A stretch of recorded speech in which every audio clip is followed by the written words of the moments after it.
ایان شادی کے بعد مسکان سے ناراض رہتا ہے کیونکہ ایان کا خیال تھا کہ مسکان اس کے اور موہنی کے درمیان میں آ گئی ہے۔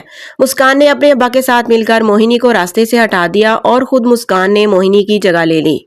لیکن اب مسکان ایان کو بتاتی ہے کہ موہنی اپی تو شادی کے دن سے پہلے ہی تم سے بے وفائی کرنے کی پلاننگ کر رہی تھی۔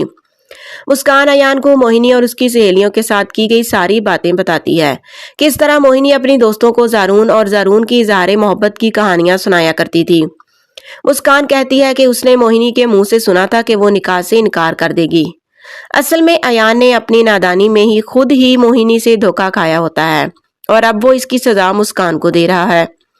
ایان ابھی بھی مسکان کی باتوں پر یقین نہیں کرتا، لیکن پھر اچانک ہی ایان کو یاد آتا ہے کہ اس نے خود بھی ایک دن موہنی کو ایک بڑی گاڑی میں ایک امیر لڑکے کے ساتھ خوش و خرم باتیں کرتے ہوئے دیکھا تھا۔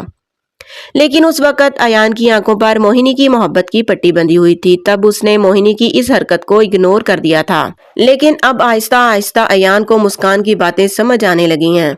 ایان سمجھ جائے گا کہ زیادتی اس کے ساتھ نہیں بلکہ مسکان کے ساتھ زیادتی ہوئی ہے۔